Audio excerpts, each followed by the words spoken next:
What's up, guys? My name is Adriel Rivera, and join me today. Wait, no, that's not how we do it. I make music in my shed. Join me today is somebody else who also makes music in my shed. The last person to use my toilet, Adriel Pres, Washington. It's true, I was, and thank you for that. I'm excited to do a great podcast episode today. You feeling good? I'm feeling so much better. All right, today we're gonna be going over the lyrics and cover art of my latest single.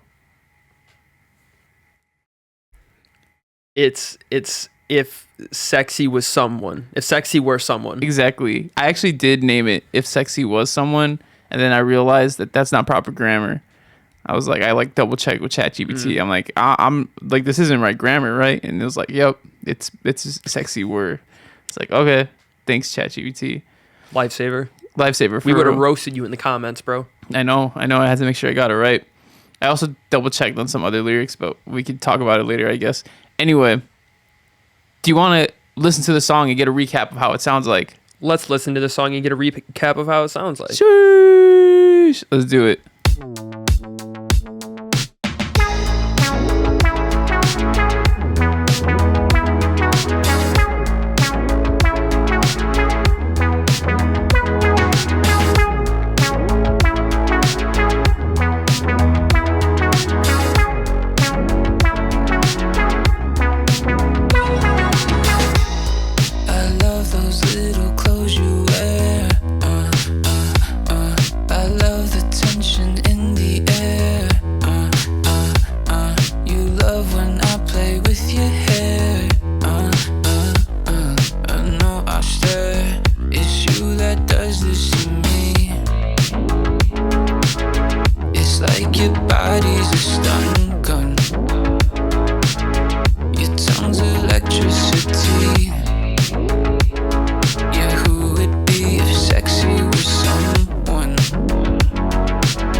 Yes, sir.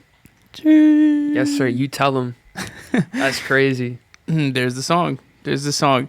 I really do like that, like, you would be part, because it's like I remember when I was writing it, and like coming up with, like, you know, just like the repetition in the chorus. I originally didn't have that part. It was just kind of like going back and forth between, like, you know, just saying if sexy were someone, and then like, you know, but then I thought about it and I was like, what if I sang it up the octave for that one part?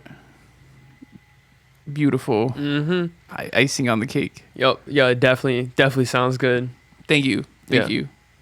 Thank you. Yeah, I think it's cool like how low you were, and then hearing that up there, it was just like, it's just a nice little complimentary thing. Like, it sounds real good. I agree and appreciate that. Yes, sir. Yes, sir. But any questions? You want to dive into the lyrics, my boy? Let's do it. Let's do it.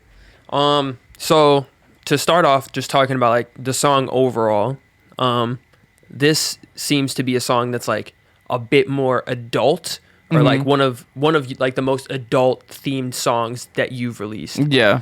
How I don't know, how is that for you? Is that something that you were like conscious of when creating it, or is that something you think about when you're writing songs? Like, are you sure to keep it at a certain level, or where are you at with that? Yeah. So when it comes to writing,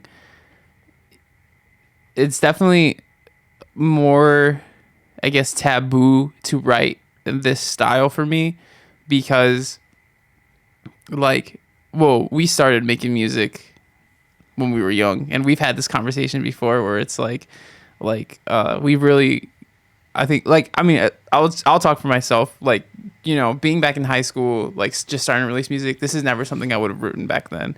Even a few years ago, I wouldn't have written this because it felt too out there for me, right?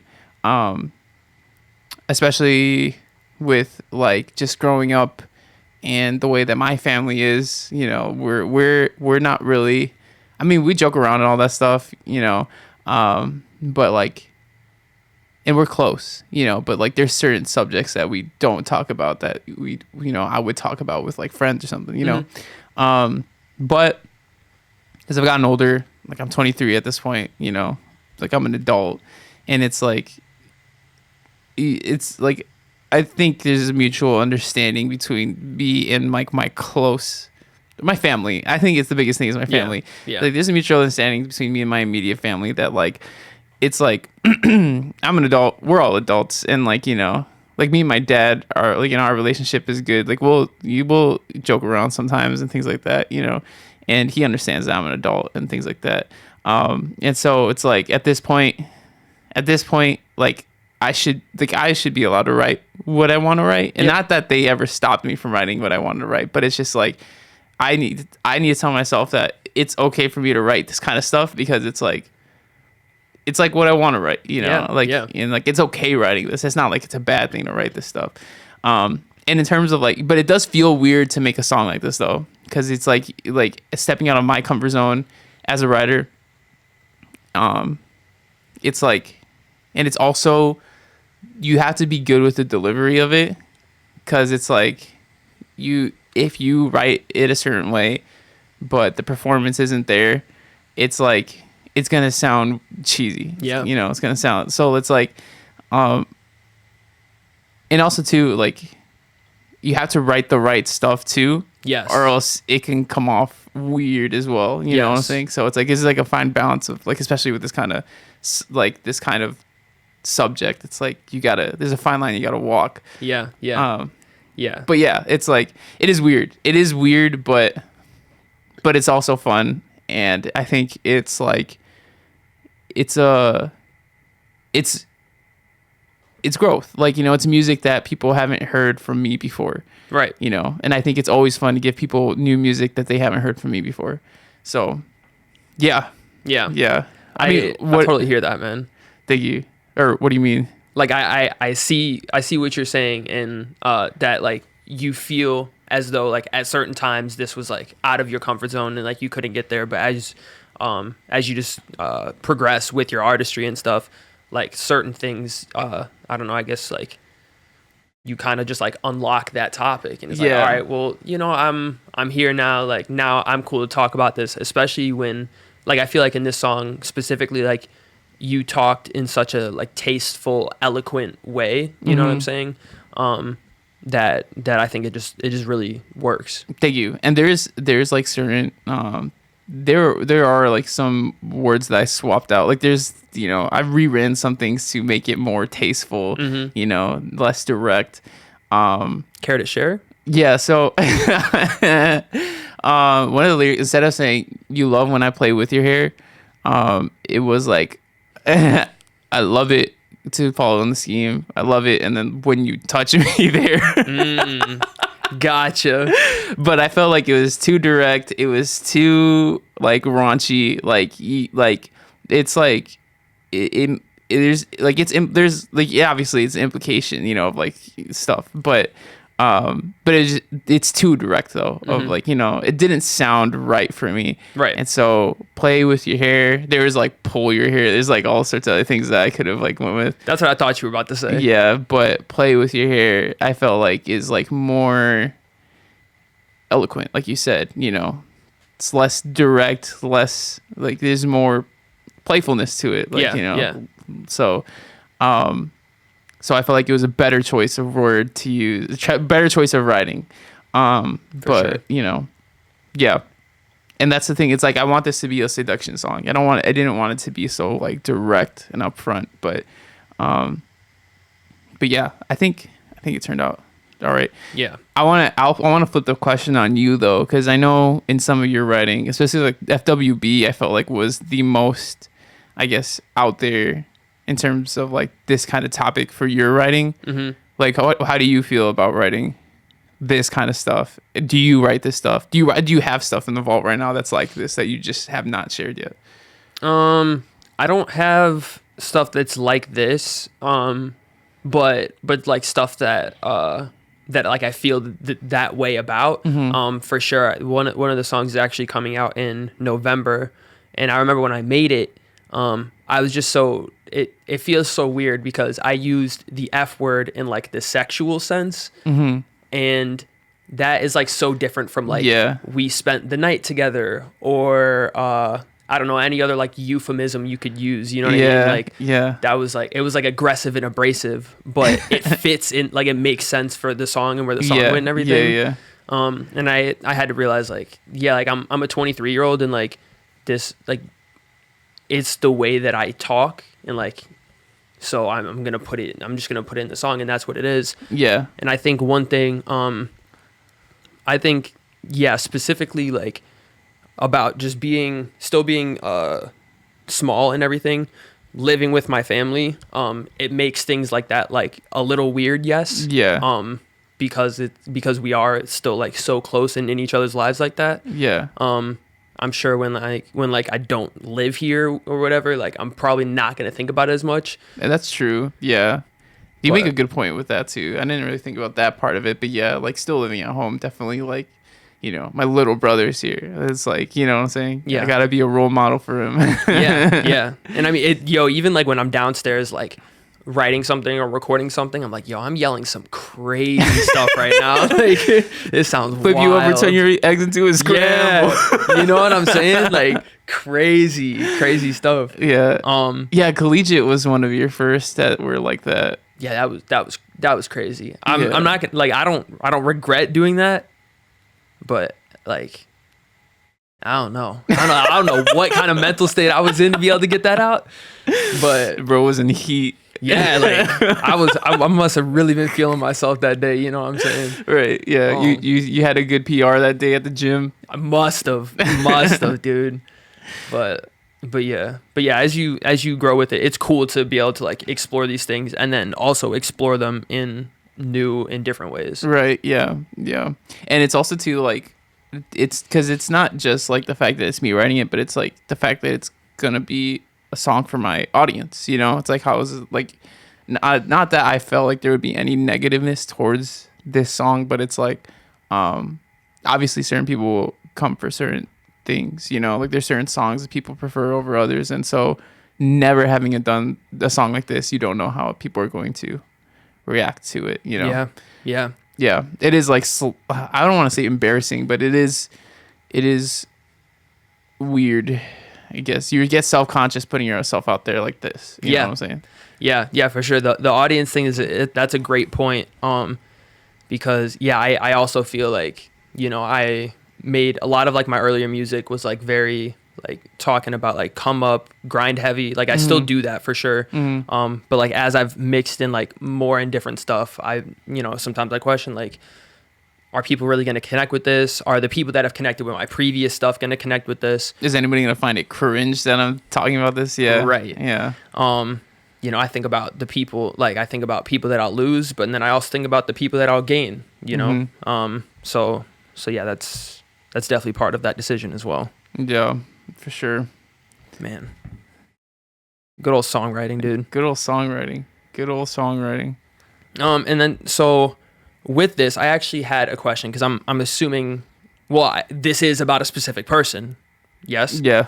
And so I was curious, when you're writing songs about like these different women that have been in your life at different periods of your life, is it weird listening to those songs for you, and also like for the person? Is it an issue, or does it tend to just be like, this is music, this is my body of work, here's where I was? Yeah. Like, how is that? So I know me and you have had this conversation. Like, I remember having this conversation with you. Like, it's got to be over a year at this point. But this is before I was like seeing anybody, right? And me and you had talked about like I'm nervous when I meet somebody, how they're gonna react to my catalog, basically, because it's like, yeah, I got songs, like, I mean, but like I've been a musician and releasing music since I was in high school, like, since I was like 15. Yeah, like 15. Yeah. So like a lot of my life, not just like relationships, but just like things that have happened in my life in general are out there. A lot of my life is out there, which is weird. It is weird, kind of weird. Absolutely. And like, but the thing is, it's like I've accepted that as like for myself, but bringing somebody else into my life, it's like I've accepted it for myself, but I don't know if somebody else is gonna accept that. You know what I'm saying? Mm-hmm. And I remember talking to you about that, being like nervous for that portion specifically, because it's like people will talk about like when somebody's famous or whatever, it's like you like getting into a relationship is I guess not hard, but you never know who like the gold diggers are or whatever, right? And we had that conversation, but I remember being like, well, it's like I'm not even worried about that, more so than like just being able to accept the fact that this is my life. And it's like, and like there will be more songs that I write that will talk more about my life. Yeah. And then on top of that, like depending on how like big in terms of like I guess fame I get eventually, there'll be more people snooping around my life, Mm-hmm. And so it's like having somebody else be part of my life, like that, like in terms of a relationship, somebody who's gonna like eventually live with me one day and things like that. It's like bringing somebody into that. It's like it's you worry if they're gonna accept that. You know what I'm saying? Mm-hmm. So bringing it back to the topic of like songs and stuff and writing songs. Me personally, I accept that this is just part of my history. Like my history is just out there and it's already done. It's written, and chapters closed at this point. And so me and my older brother had this conversation before too, and he had pointed out how at Alpha Land, right? Christian Guzman, who's the CEO of Alpha Elite, like there's like a whole timeline on the wall of Alpha Land about like where, like how, like, everything has progressed from the start to like now.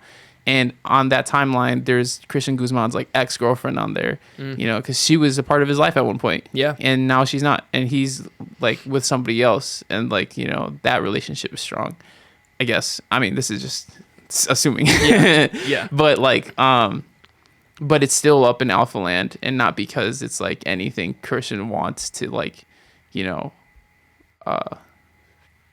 bring attention towards, but it's more so it's like it's part of his history, it's part of like it, and it's just it's there, you know. Yeah. And yeah, like the same thing with like my older brother compared my music to that, where it's like it's just part of my life, it's part of my history, and it happened. It's like there's no point of trying to pretend like it didn't, because it did. And then so it's like for me, it's like I accept that it's part of my life, and I don't like, I listen to some of those songs and like I just think about like I wrote this song really good. I wrote this song really well. Yeah. You know, and like that's really it. Like, you know, it's like I don't associate it with like it doesn't bring me like, it doesn't, just because they're out there doesn't mean that I'm still attached to them sentimentally in that way that it was when I wrote it. Right. You know what I'm saying? It becomes its own thing and takes its own life. Like it's its own individual creation. Right. Yeah. Yeah. Exactly. And so,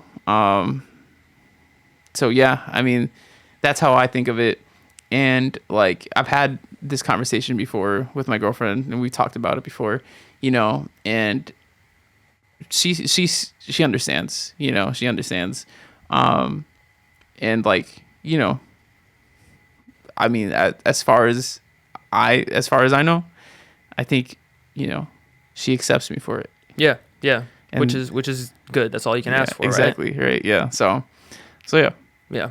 Awesome. I was just curious. I've had situations, like that, I guess more just like on my side and sometimes like on the family side. You know, sometimes there's a song that I made in a certain emotional state, and I look back and I'm just like, well, yeah, that was a really well written song, but I don't necessarily feel like that anymore. That was just a reflection of that time. Mm-hmm. You know what I'm saying? And it's a way to like cope. You know, it's like a coping mechanism that just happens to be art. You know? Yeah. So it's like if it helped me during a time and it gets put out there, it's like I would hope that it helps somebody else, you know, in a similar time, you know. Yeah. And so it's wild because like that moment, you know, lives it lives forever in a way, you know, through the song. Mm-hmm. And that's crazy. That's crazy to think about. Mm-hmm. that you can just capture a moment like that. Yeah. Right. But just because it lives forever doesn't mean it lives within you. So it's like, and that's what, going back to the whole like to coping mechanism type of thing. It's like it's a way to get it out, and even though it's out there, it's not in you. Yeah, you know. Yeah. Jeez, that poetry right there. Dude's good. You're good with words, bro. I don't know how you do it. I write. I'm a songwriter. What can I say? Wow, look at this guy. Thank you. This guy over here is a rapper. He's a miracle lyrical. I mean, whoa. Lyrical. I'm a miracle lyrical. You know what I mean? Nope. Nope. Speaking of lyrical miracle, this is what you said. You said, and I quote. And I quote. This isn't me. This is you, by the way. You're who it'd be if sexy were someone. I think that throughout your music, I hear quite a bit of like personification and like symbolism. Mm-hmm. So I was curious, is that something that like, you notice? Is that like one of your favorite like literary devices and things to put into writing? Or what are some other things like that you like doing? I think, metaphors and stuff like that, for sure. I think it's a more poetic way to say what you were trying to say. Because like, I feel like you can instead of saying like you're sexy, right? Like saying you're who would be if sexy were someone is a lot more of an endearing way to say it, you know? And like the way you use your words is big. Like the wars are started because of words, you know what I'm saying? Yeah. And so it's like words are very powerful. And so the way that you say something is going to affect how strong it comes off as, you know? And like you said, like if I were to just have said, "You're so sexy" in a song, it's like whatever. But like to say like you're who would be if sexy were someone, like if the word sexy itself was personified as a human being, you're who would be. Like that's so much bigger of a way to say somebody is attractive, because it's like you're the embodiment of this whole concept. You know? Yeah. And so metaphors for sure, like promise of a parachute. One of my favorite metaphors that I've used is like, if I fall, there's no promise of a parachute, you know? Like, I think that's really cool, because it's like, you know, if you're falling in love with somebody, like you don't want to get hurt, but like instead of just saying like I don't want to get hurt if we fall in love, saying like if I fall, there's no promise of a parachute is like you're gonna die if you don't have a parachute. So it's like it's a way to really emphasize that. So that's why I love writing in a more poetic way, because it's stronger that way. You know what I'm saying? Yeah.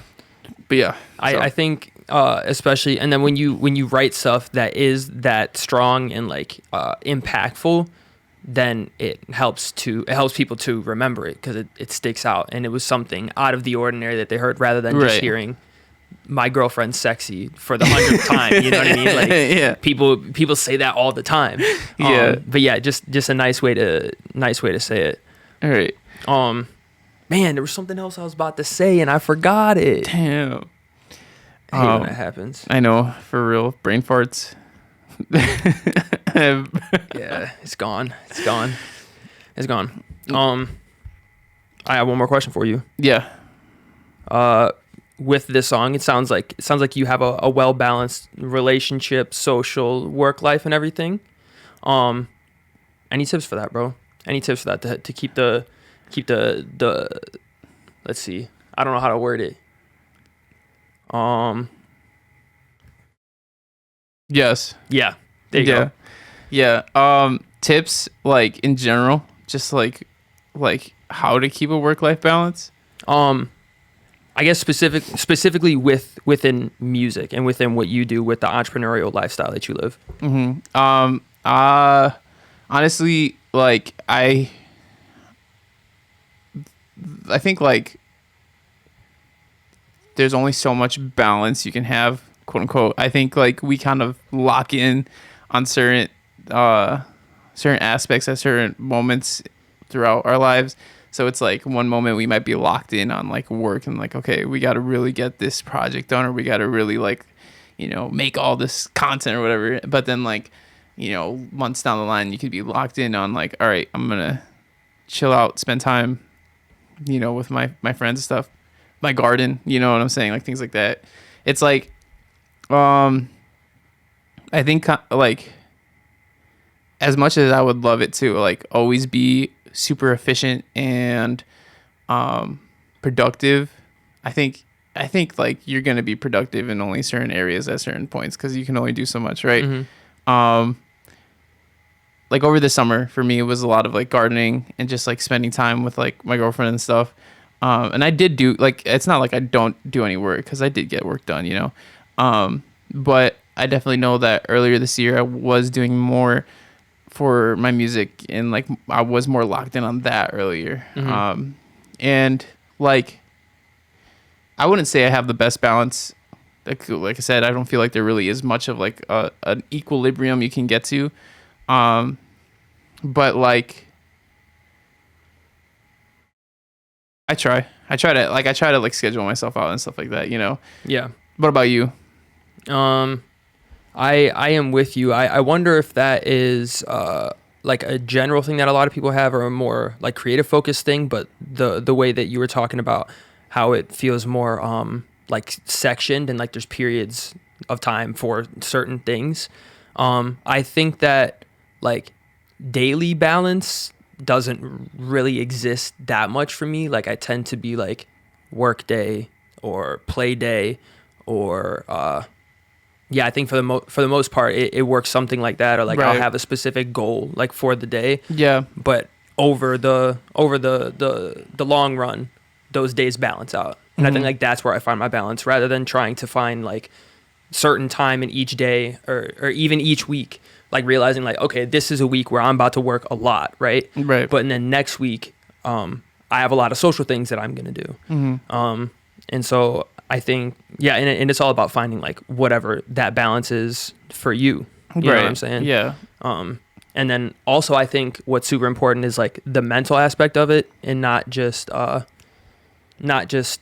like the time spent, but actually, when you are relaxing, decompressing, to actually be doing that and not be worried about other things, to actually be present when you're, with the people that you love and are trying to spend time with, rather than just being there, because those aren't the same thing. Right. Yeah. I agree. Like, yeah. And I will say, like, I definitely feel like when it comes to this, I'm letting on a little, like, it's not as like I guess stress free as I'm letting on. you know, like it's not really like as if like, oh, like I'm okay with this being like this time for this and this being like, you know what I'm saying? Like, cause like I said, over the summer I was like, you know, kind of, I wasn't as focused on like locking in on the work as much. And not that it was like a conscious choice for that to happen, but just kind of happened like that. And, and it like, it does get stressful cause it's like, you know, especially when you're building something like a music career, you have to actively be in it to be able to build it. Yeah. Especially at the beginning. I say beginning. I've been doing this for 8 years at this point. It's crazy. Still the beginning though. It is. Isn't that crazy? It's still the beginning. But yeah. And so like obviously like with the merch and stuff like that, like merch isn't gonna move unless I do something about it, right? Like same thing with like songs aren't gonna get made unless I make them. And so when I'm not as organized and like, you know, there, it doesn't come around to, when I'm not as organized and like I have to rush to make things, or like there's not a schedule for them, it gets stressful, right? Mm-hmm. You know, but there's some times where I'm really, really organized, you know, and it's like I said, but it's like, I would love to always be organized, but it's like a balance, like, or it's not, it's like, it comes and goes. It's like ebbs and flows or whatever. Yeah. You know, is that what it is? Ebbs and flows? What is ebb? What is an ebb? Man, I cannot give you an ebbs and flows definition, but I believe ebbs and flows is similar to a highs and lows. Yeah. But somehow like less like good, bad, and more just like sideways. Right. Yeah. You know what I yeah. mean? If that makes sense. Yeah, I get you. That was crazy. But yeah, and so with that, how you're saying, like getting the work done and stuff, and like that's stressful. And if you don't do these things, then the progress doesn't get made. The same thing also goes with like personal relationships. If you're not showing up for the person, you're not there for them, then how can you expect to grow with them and to continue building something? How could you not, stay stagnant and decrease if you're not putting in the proper time to, what's the word? Nurture. Great word. Nurture that relationship. Right. And I agree. I definitely am conscious about that. And I do try to spend as much time, or I try to be good about my relationships. I definitely, with my girlfriend and stuff, I like to spend a lot of time with her. But yeah, I mean, I do. I'm just thinking about other relationships right now that I have in my life, like my family and friends and stuff like that. I should do more stuff with them. I mean, yeah, I think that all the time, and yeah, you'll find that balance that works for you. Right. Yeah. But yeah, so there's that though, for sure. Beautiful. I did want to say something about the whole "if sexy were someone" lyric, like using the word sexy explicitly. This is the first song I've ever used the word sexy. Yeah, I was gonna say I'm pretty positive, but nah, for sure, I have not said that word in any other song. And I was contemplating of even using that word. Yeah. Not that it's a bad word, but it's weird to use it. But actually, Clairo, she came out with a song called "Sexy to Someone," I think, or something like that, along the lines of that. Mm-hmm. And that song was talking about I just want to be sexy to somebody, and I was listening to that when I was in the woods. Okay. I was searching for pawpaw trees, and I would just had the bedroom pop playlist on, and that song came on, and it's I feel like when I heard it, sexy is always a jarring word to hear. I feel like in music, as well as especially if it's the chorus, I feel like it's pretty jarring. Yeah. So writing this, it was kind of weird, especially it being the chorus. Yeah. It's a big decision. It is a big exactly, that's what I'm saying. It's a big decision to use a jarring word as a chorus, but I was I'm gonna do it. Yeah. And it feels right. It feels right in service of the song. I'm glad. It doesn't feel out of place, you're saying. Yeah, correct. Cool. Good. That's great. I want this to be a good song. Do you think, like, because I just thought about this, like the radio, and there's certain censored words on the radio. I definitely think I've heard the word sexy in songs on the radio. But is there a limit to how many times a song can say it for the radio stations to want to play it? You know what I'm saying? I don't know, but probably. Right? Probably. Yeah, so that was just on my mind. That was on my mind. Well, hey, you should find out. You should find out and then get this pitch to radio. Cheers. Get this on Vocalo. For real. They're not a radio station anymore, though. Bro. R.I.P. Vocalo. R.I.P. Vocalo. We love you, Vocalo. Any other questions, comments, concerns? Nope. I got nothing. All right. Well, you know what I got? I think you have something to show me. Well, no. I have an email list that I give early access to. I give early access to my latest songs to my email list every month before the song comes out. So if you want to join that and get like exclusive, offers, early access, things like that through my email list, feel free to check down the link below. And I love you guys. Thank you. Do you know what we're about to do? I think you're about to show me something. The cover art. You ready for this? Let's go. Let's see it. Sheesh. Oh, wow. So, wow, she pretty. It's a rose with sparkles on it. You looking at those sparkles? Yeah, I'm just getting a close look. I like the little glow you got going around them. Yeah. So this is the cover art. Let's break down this cover art real quick. So let me see if I can find the sketch. We're gonna remove all of these.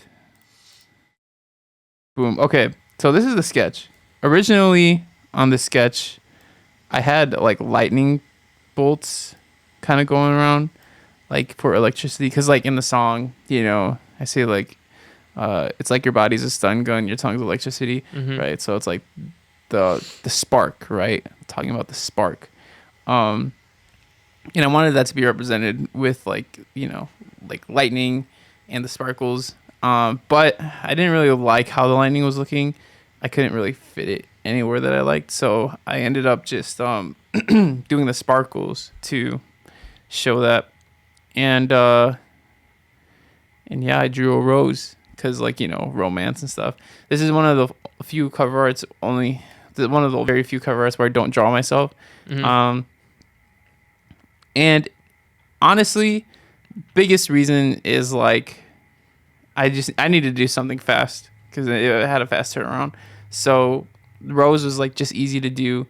And so after having the sketch, we do the line art.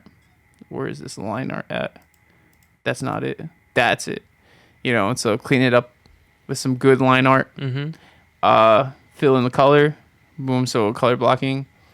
And then we bring in like these sparkles, right? And the sparkles themselves have like a glow effect on them. And so from there, we bring in the lighting. What is this? Oh, never mind. Don't worry about that later. But yeah, we bring in the shading to emphasize the light and all that. And then you put it on the template, and then boom. So pretty. Got a rose. So pretty. Thank you. And yeah, I think it turned out all right. Yeah. Nice, simple, effective. The rose is cool. The sparkles, the sparkles fire. Thank you. But yeah. If sexy were someone. Sexy were someone, bro. Do you know what time do you quote of the week? Let's go. Oh yeah. All right. Great transition. Right? You killed that, man. All right. So my quote is from Bar None Farms. I think I heard this on YouTube. I don't remember honestly, I wrote this quote down a while back. Don't even know who Bar None Farms is. I'm gonna be honest with you, but they said, "I would rather have a messy garden full of food than a clean garden that doesn't have any." I mean, there you go. And yeah, like for real, like my garden, I would rather it be productive than it look like the most beautiful. I had a raised bed that looked really nice. Mm-hmm. Turned out, and I thought it was gonna be my most productive bed because it looked like it was really getting ready, and then like just the squirrels ate all my corn. Dang. Like the cucumbers like got diseased and all that. The ground cherries, they're like barely producing. A lot of stuff happened, and so that did end up being the best bed, even though it looked the cleanest. It didn't produce any food, or it did, but like very minimal. And it's like, what's the point of having it if it's not going to produce, what I want it to? Yeah. That's the goal of it, right? For real. But I feel like it could be applied in life too. This kind of relates to what we're talking about, the work-life balance thing. It's like, it might not be like, yeah, I might get stressed out sometimes. It might not be the most organized, or like, it might not be the smoothest. I might not have the smoothest, I guess, career, right? This might not be the smoothest way to build up a music career, but if I get there, when I get there, gotta use the right wording there. But when I get there to the point where it's like I'm providing for myself and all that stuff, who cares how I got here? Mm-hmm. As long as it's like, I would rather be here, like, providing for myself than it be like an overnight success, that a lot of artists dream of. Yeah. Yep. So You're doing the things you need to do, checking the boxes you need to check, and getting to the end goal. For real. I love that, man. What about you? What quotes you got? Am I allowed to use like a long one that's like a caption from a post I saw? Yeah. All right. Thank you, because I seen this earlier today, and low key, like I needed it, and I needed to see it, and so seeing it was just Brought tears to your eyes. yeah, it was like yeah, I really got to listen to this one, Yeah. So this artist Deontay Hitchcock posted a reel earlier, and here's the caption that he put on it: "In the next 6 months, your whole life can change. Do the thing fully, thoroughly, wholeheartedly. It's scary, I know. You've been scared for long enough. Do it scared. And no, planning to do the thing isn't doing the thing. Thinking about doing the thing isn't doing the thing. Only doing the thing is doing the thing." That's facts. That is very true. I like that. I like that. Me too, man. I tend to have a problem with analysis paralysis, Mm-hmm. and my anxiety is freezing me up. But I mean, it's really all about how am I gonna. That's not gonna like solve itself, and it's not just gonna all of a sudden stop happening. Mm-hmm. So I just have to figure out a way to work around it, work with it, to my benefit, and get the things done that I want. When you say analysis paralysis, do you mean like when it comes to your business, for example? Like, is it like, are you saying there's too many things to do and you're looking at too many options and it's hard to decide? Or is it like you have something you want to do, but like you want to do it perfectly, and like you're doing so much research into it that it just never gets done? Both. Okay. Both. Okay. Both. I do both of those things. And yeah, I'd really like to not do that. Mm-hmm. And so when I saw this earlier, the thing that I thought of is focusing on my business. So that is what I will be doing for the next couple months, is really trying to build that up and make some money, because money's great. For real. It helps a lot when you need money. Yes. If it's there. But yeah, I agree. Like earlier I was doing a lot of content this year. I said I was going to do 3 pieces of content a day. I did for a good few months, but then like you have to pace yourself a good amount if you're going to do that. Like you have to have the right infrastructure. Mm-hmm. I didn't have the right infrastructure. So I'm not saying that I wouldn't go back to content. I definitely want to, especially since like I have, my Instagram like growing and all that. Yeah. Like I want to do content, but I think I would have to come back to it in a way that I want to do it, and that's more sustainable. regardless, the point I was trying to make is that like the reason why I even started content was to grow my email list. It's like my plan was like make content, gain more followers, direct those followers to my email list, because I feel like email list is it's a business fundamental. Like, you know, not that every business has grown off of an email list, but like email list marketing, like, you know, direct to consumer marketing has been around for decades at this point. And if it's been around for decades, then you know that it's a pretty solid gonna be here like for the foreseeable future type of practice. You know what I'm saying? Yeah. So it's like I'm a big believer in email list, direct to consumer marketing, and building a business off of that. I've seen it for other businesses, like, you know, I've heard the stories, and all that. And it's like, I think it makes the most sense to me, right? Like, it makes so much sense. And so it's like making content was a way to get people onto my email list. This podcast, I mention my email list every episode. So it's like another way to get people on there, all that. And so it's like my main goal is to build my email list. That's what it all was about in the first place. And it's like, that's still my goal. But I have to like double down on making sure that my email list is nurtured, and like use my email. Like, I have 700 subscribers, like email list subscribers right now, about right around there. And so like, I need to use my email list, the one that I have, rather than trying to continue to grow it. I already grew it. Let me use this list and I invested money into it as well, right? So let me use this list to, like, you know, make back the money that I spent on getting these people on the list. And then from there, grow it through the practices that I'm going to be implementing in my list to begin with. Yeah. You know, so it's like, that's what I got to focus on. You know what I'm saying? Like, that's I've recently been thinking to myself about, and yeah, it's just like, there's so many things to do in as like a solopreneur, and it's like, what do you choose? You know what I'm saying? Yeah. But for sure, like, I mean, if you just double down on one thing, like, I think it works out. Yep. Hey man, let's do the thing, right? Let's do it. Beautiful. Do you think they heard the high five? I think so. Jeez. Well, if you guys heard the high five, feel free to rate the podcast 5 stars. High five, 5 stars. That's what we did the high five for. And make sure to pick up a t-shirt down below in the merch store. I released these t-shirts last week, from chronologically speaking, when this episode comes out. Last week the t-shirts went live.